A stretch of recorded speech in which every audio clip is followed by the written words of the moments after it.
Splatoon is a third-person shooter for the Wii U developed by Nintendo EAD2 and published by, well, Nintendo. It was released on May 28, 2015 in Japan, and on May 29th in the United States and Europe. The game centers around two teams of squids battling over territory using ink-splatting guns that mark their turf. Nintendo is often criticized for not making new IPs. Does Splatoon show that the big N can still craft fun new games? Or is it just a mess? The good. Despite Nintendo's previous track record of poor multiplayer, Splatoon's online works quite well, and is insanely fun. As it should be, considering it is the game's main selling point.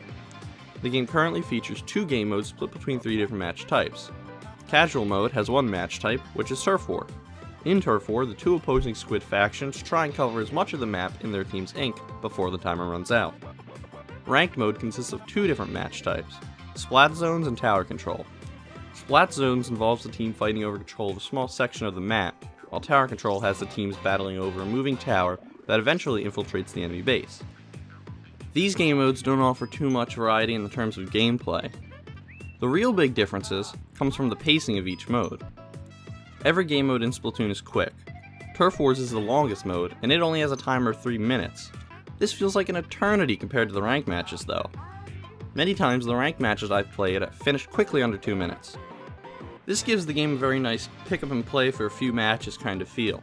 That being said, be very careful. The game lends itself to binge playing very easily. I found myself saying, just one more match, and that leading to another match, and so on and so forth. Lending to the game's addictive nature is the buttery smooth controls.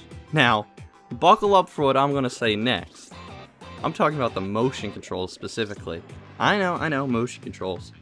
I didn't think I'd be praising them when I picked up the game, but boy are the camera controls smooth and fluid. You control the Y-axis of the camera with the gamepad by tilting it up and down. The X-axis is still reserved to the right stick, although you can move it a bit with the gamepad. This system's a little jarring at first, but after a couple matches, you'll be good as gold, splatting people left and right. These controls, paired with your character's ability to transform from a squid to an inkling, allows for a very nice range of movement that feels great to control. I haven't felt controls and movement options this nice in a Nintendo game since Smash Bros. Melee. Now, Splatoon's movement options aren't nearly as deep as Melee's, but it's just as responsive. Splatoon also features an extremely fun, but equally short, single-player campaign, in which you traverse stages defeating enemies, going over obstacles to collect power-generating Zapfish. Single-player offers a few collectibles, such as these lore-filled scrolls, but overall it's pretty sparse, but still a fun time to be had. Speaking of collectibles, the game itself has few. Most items in the game are unlocks that require you to be a certain multiplayer rank to unlock. You can buy new clothes that allow you to use certain skills, and new weapons that each have unique stats and abilities. These systems work nice together, and as far as balance goes, the game does a fairly decent job. I've seen a handful of weapons that seem underpowered, but none that are annoyingly overpowered. The collectibles that are in the game come in the form of amiibos.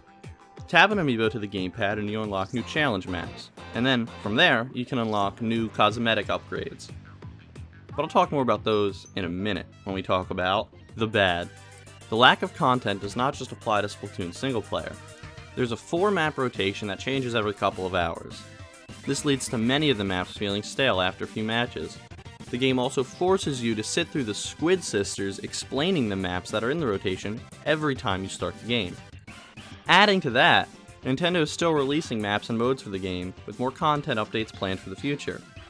Either they have a godlike team of developers, or they just cut content from the final game to release it, and keep patching in new stuff that was cut from the game to keep people interested.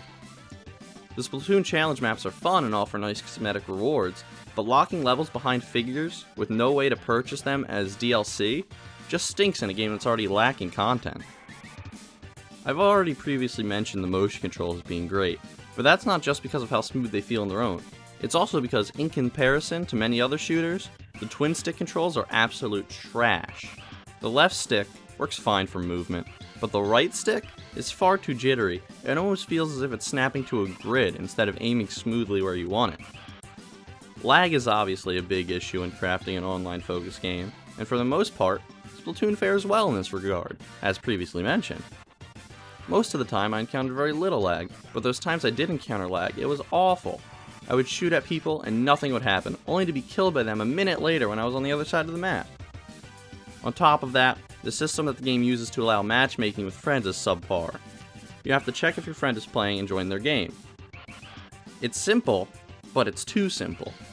You can't invite friends to matches. If you want to play with more than one friend, you'll all have to coordinate one friend to join, all without the ability to send messages, and of course, the game's infamous lack of any voice chat doesn't help this issue. The messes you make in Splatoon aren't pretty, so it's time to talk about the ugly, where I discuss graphics, technical aspects, soundtrack, and overall presentation of the game. Splatoon is a gorgeous game that oozes style. The art style and soundtrack are both superb and work together in a way that reminds me of the Jet Set games. As far as graphics go, there is a very noticeable lack of any anti-aliasing, so things look jaggy. This game does run at a solid 60 frames per second, but it does drop very noticeably in the lobby where you buy clothes and new weapons. This isn't a huge deal, but it's hard not to notice. With Splatoon, Nintendo has crafted an extremely fun and unique shooter that exudes style. It sadly suffers from a lack of content and poor matchmaking with friends. Splatoon gets a real squid out of 10.